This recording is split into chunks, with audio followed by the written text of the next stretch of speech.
The mornings in Santa Barbara always begin with a soft, misty light. Even in March, the California morning dew is surprisingly chilly.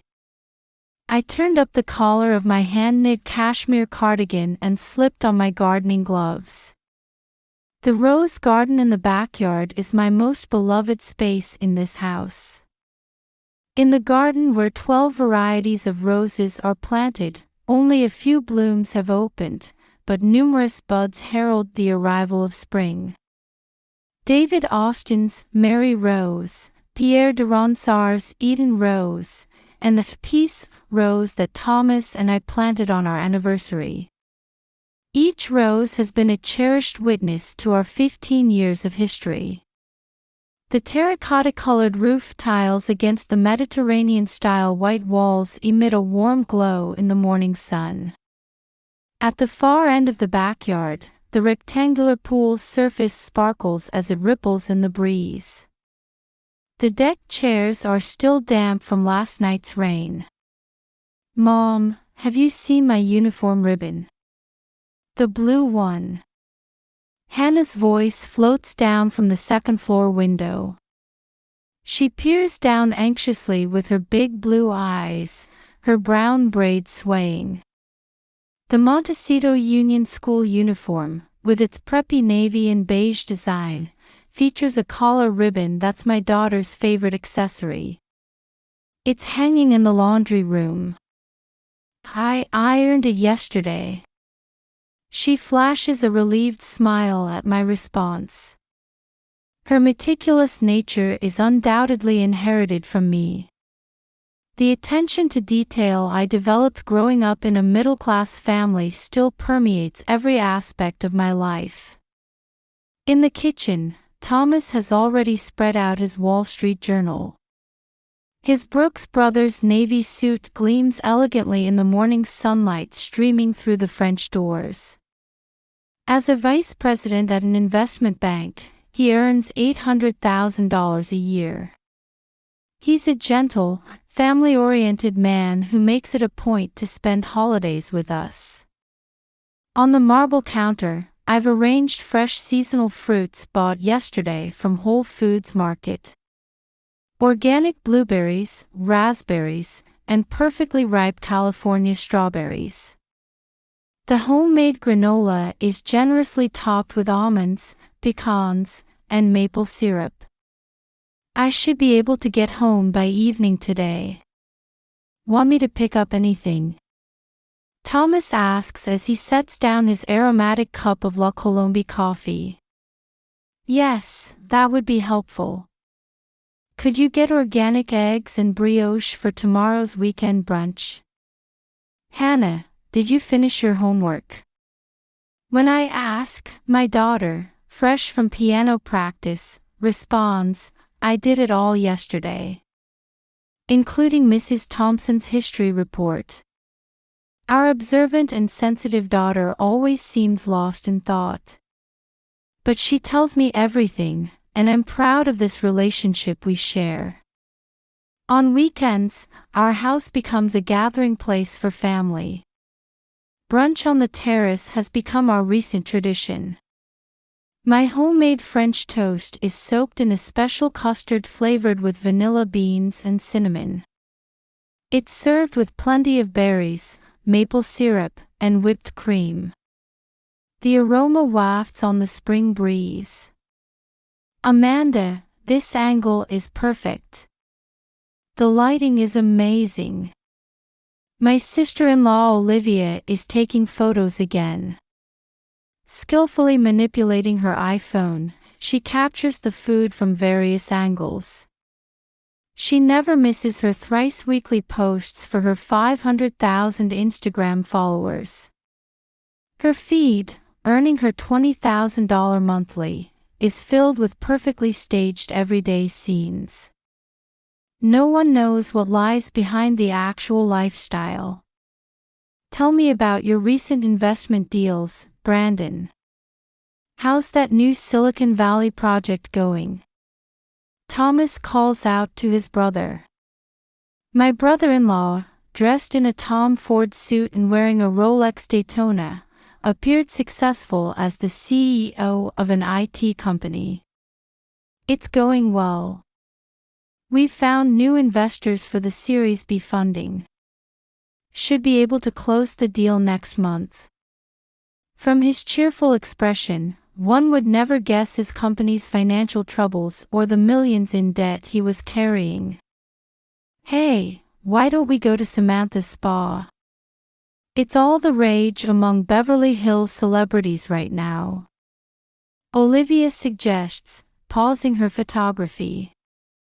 My sister's high-end medical spa is known as the most difficult place to get an appointment around State Street. Her perfectionist approach to creating a refined space seems to be paying off. But lately, something about my sister's behavior has seemed unnatural to me. On the terrace deck chair, Hannah is absorbed in Little Women. While lost in Joe and Beth's story, she occasionally listens to the adults' conversation before returning to her book world.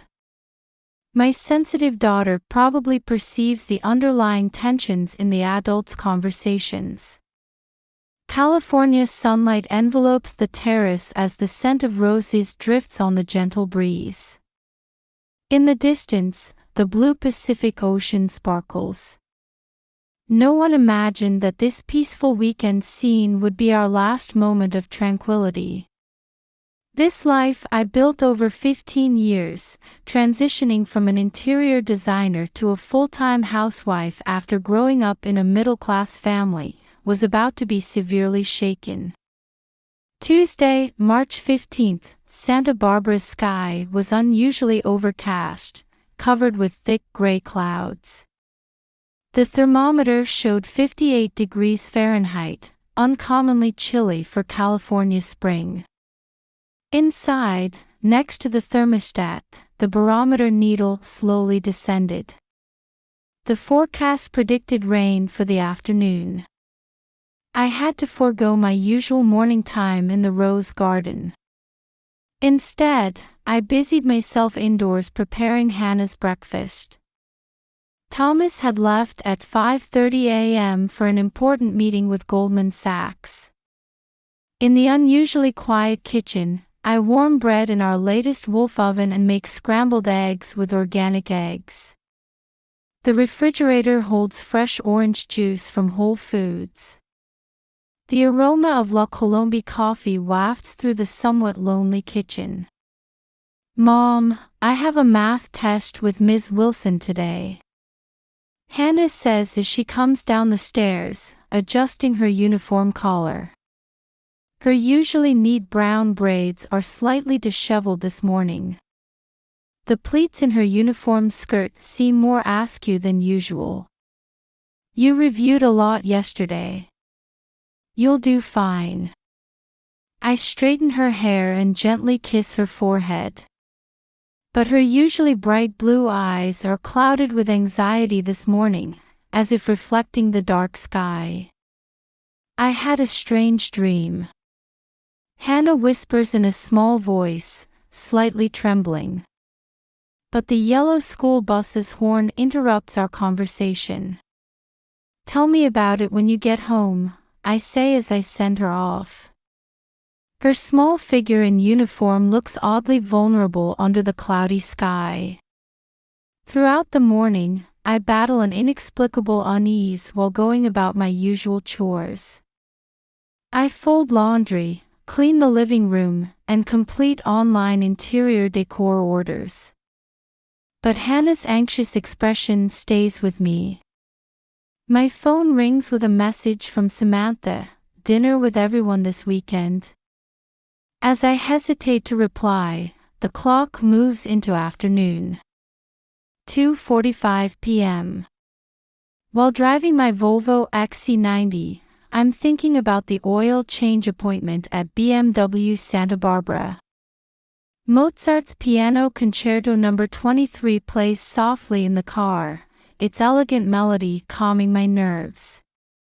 I pass through the palm-lined streets of the upscale residential area, turn left onto State Street, and head toward Montecito Union.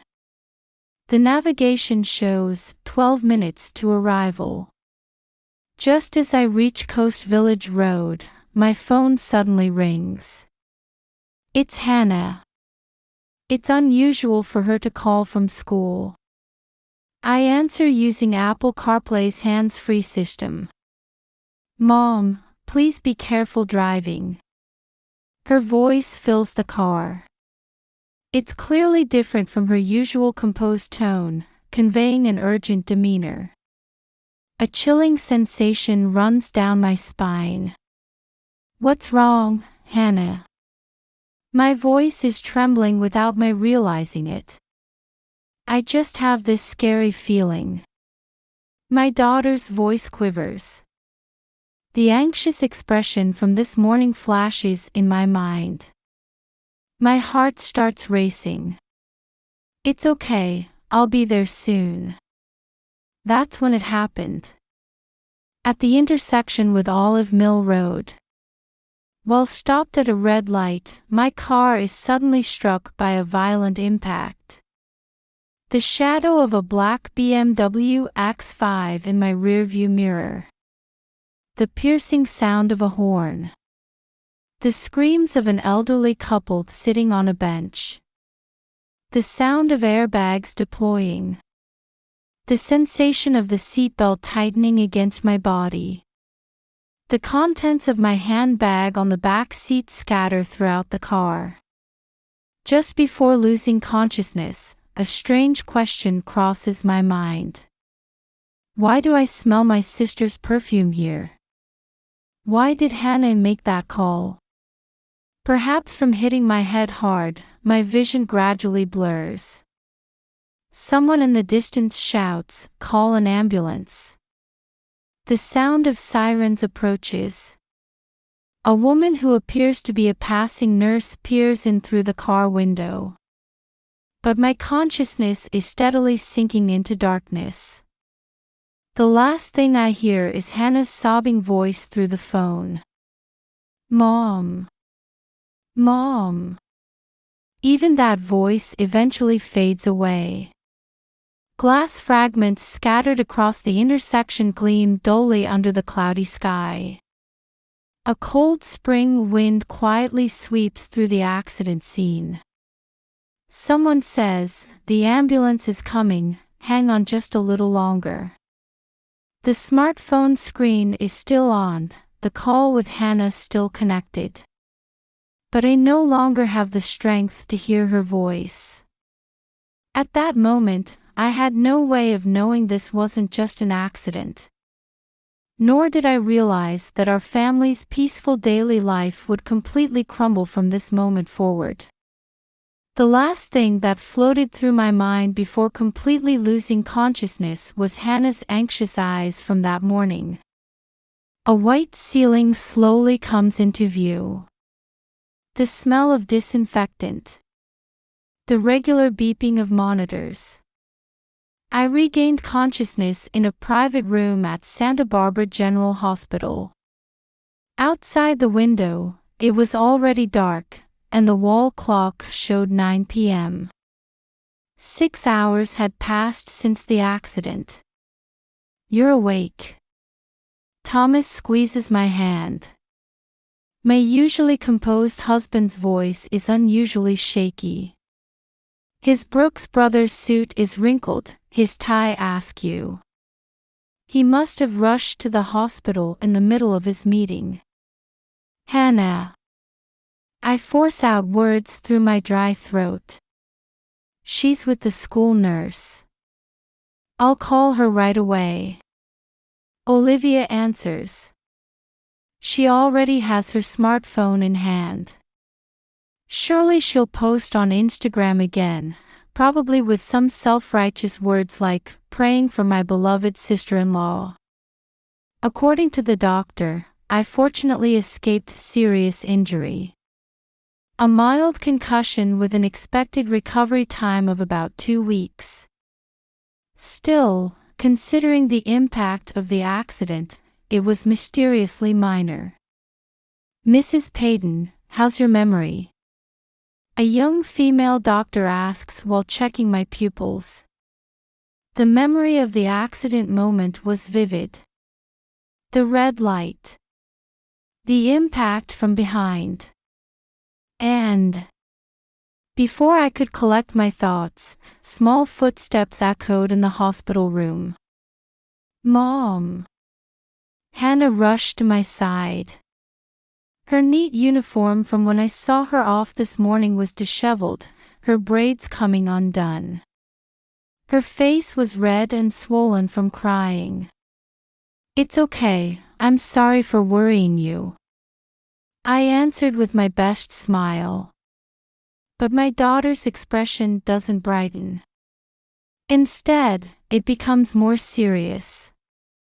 "Mom, listen." Hannah looks around. Thomas is talking with the doctor, and Olivia is on the phone in the hallway. "That wasn't an accident," she says in a small but clear voice. My heart starts racing. Why do you think that? Because at that moment, a police officer enters the room. "Mrs. Payton, are you able to talk?" A middle-aged officer approaches, opening his notebook. "We'll process this as a simple rear-end collision. We've identified the other vehicle through security cameras." Thomas nods at the officer's explanation. Indeed, the memory of being hit from behind is clear. But something bothers me. Something feels like we're missing an important detail. "Mrs. Payton, it's time for your medication." A nurse comes to check the four. In the hallway, Olivia is still talking into her smartphone. Her voice is strangely grating. "Mom." Hannah approaches my bed and says in a small voice, "That phone call, I had this scary feeling." My daughter's words trail off. Her blue eyes waver with anxiety.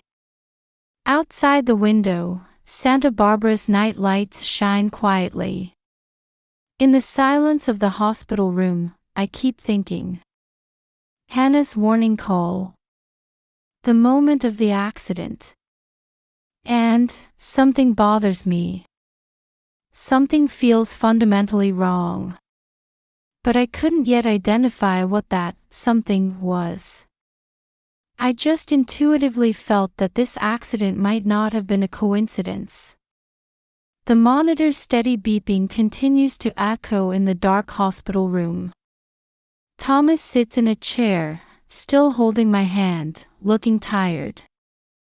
And Hannah remains by my bedside, still unable to hide her worried expression. In this silence, none of us yet realized that our family's peaceful daily life had already started moving in an irreversible direction. A week had passed since my discharge. Spring in Santa Barbara grows warmer day by day. The roses in the garden are in full bloom, and Hannah's reading deck chair has returned to its place by the pool. On the surface, daily life seems to have returned to normal. But something was different. Thomas's behavior had clearly changed. His return time gets later day by day, and weekend work increases. Though he explains a big project has started, his voice is laden with fatigue. I increasingly catch him making phone calls in the living room in the middle of the night. The intersection where I had my accident became inaccessible due to a route change. Hannah's school transport is now handled by a driver arranged by Thomas. Still, my daughter's anxious expression doesn't fade. My brother-in-law Brandon claims frequent sudden business trips and stops showing his face. Meanwhile, Olivia's Instagram continues to display photos staging a perfect life. She posts old family photos with captions like, "Family is everything." Her 500,000 followers leave comments praising our wonderful family. The gap with reality makes me want to look away. Olivia's posts that begin with "Dear Amanda" invariably include the hashtag "Pray for your recovery." Her worried expression shown in the hospital now seems artificial. One night, I was cleaning the study. While organizing documents Thomas had hastily left after the accident, I found an unfamiliar bank's collection notice. It was addressed to Brandon's company. Why is this here? As I investigated further with growing suspicion, I also found a copy of a guarantee document bearing Thomas's signature. When I saw the amount, I gasped. $5 million. The same amount as my husband's life insurance policy. Too much of a coincidence. Mom. Hannah's voice came from behind.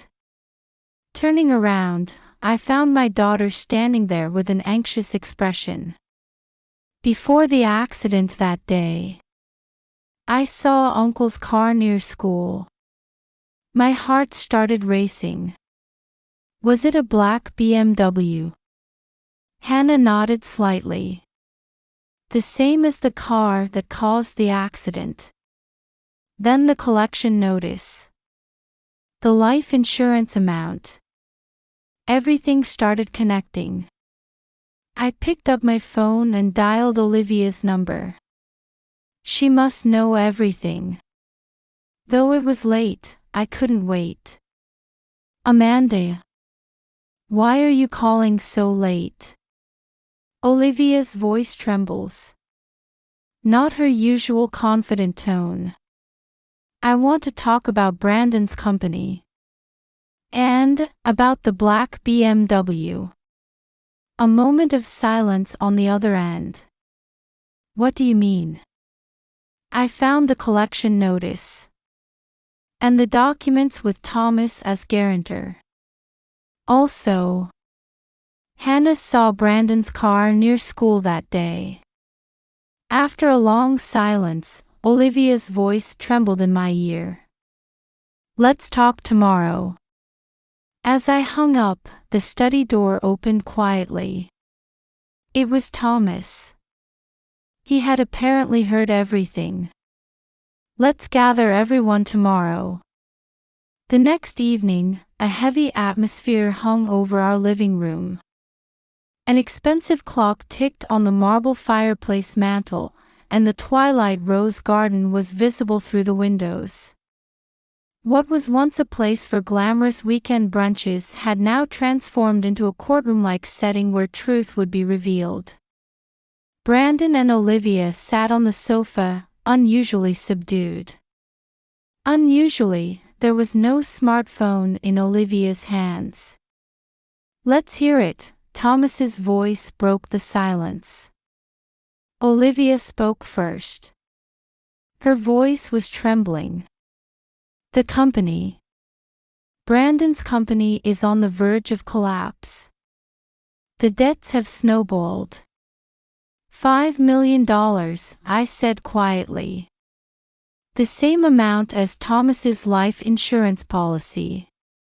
The room's atmosphere froze. But we changed the plan. As Brandon tried to make excuses, Thomas cut him off. You tried to kill my wife. At those words, Olivia shuddered slightly. The perfect Instagrammer's mask was crumbling audibly. All the investments failed, the debt collectors. Brandon's voice trails off. If we had the insurance money, everything would be solved. So you targeted Amanda. My wife. Thomas's voice resonated in a low growl. At this moment, the truth of the accident was finally revealed. Brandon's business collapse. Olivia's facade of a luxurious lifestyle. It was all lies. They had initially planned to kill Thomas and make it look like an accident. However, they decided to target me instead, thinking it would raise less suspicion. Hannah was in her room upstairs. We wanted to protect our daughter from this truth. Yet her sharp intuition had probably already sensed everything. The sound of piano practice occasionally drifted downstairs. Chopin's Nocturne. The melancholic melody made the heaviness of this night even more pronounced. Was that your intention from the start? I quietly asked Olivia. Your Instagram, our holidays together, was it all an act? Olivia remained silent, head bowed. Her shoulders trembled slightly. Behind her perfect posts and luxurious lifestyle, she too must have been suffering. But that doesn't justify attempted murder. What's the total amount of debt? Thomas asked in a cold voice. $12 million, Brandon answered, barely able to get the words out. We were speechless at that figure. Failed investments. Reckless business expansion. Living beyond their means to keep up appearances. Everything had spiraled into a vicious cycle that had cornered them. I'm calling the police. As I reached for my smartphone, Brandon stood up. Wait. There's more too. Just then, we heard footsteps coming down the stairs. Turning around, we saw Hannah standing there. Mom, it's okay now, my daughter's voice was surprisingly calm. That phone call that day, I somehow knew. So. In Hannah's hand was a smartphone with a recording. That morning of the accident, she had accidentally recorded Brandon's conversation. Perfect evidence. The police arrived 30 minutes later. Against the backdrop of Santa Barbara's night view, police sirens echoed through the quiet residential area. Trying to avoid curious neighbors' eyes, Brandon and Olivia quietly got into the police car. 3 months later, we had moved to a new house with an ocean view. Though not as large as before, there was still space to grow roses. In the morning mist, I tend to my newly planted roses. The peace rose survived the transplant and had already started forming new buds. Hannah started attending Santa Barbara Middle School. Though we worried at first about the transfer, she gradually expanded her circle of friends. Every Friday afternoon, she enjoys picnics at the beach with her friends. After the incident, Thomas completely cut ties with his brother. And he now values family time more than ever. He never misses our weekend brunches or Hannah's piano recitals. Brandon and Olivia were charged with attempted murder. Olivia's Instagram account was deleted, and her 500,000 followers learned the truth about her perfect life. The ideal family in social media disappeared, leaving the real family in reality. One morning, while walking down State Street with Hannah, my daughter suddenly stopped. Mom, that phone call that day, I really had such a strange feeling. Stroking my daughter's hair, I replied, your intuition saved my life. The peace rose in our garden continues to bloom reliably each year. Sometimes, an imperfect but genuine happiness is more precious than a seemingly perfect life. The glittering world of Instagram is, after all, just a superficial illusion. From our new house's windows, we can see the Santa Barbara Sea. The ocean breeze carries the scent of roses. This is our new normal. It may not be perfect, but there's real happiness here. I don't look back anymore. I walk forward, together with my beloved daughter and trusted husband. That's all we need.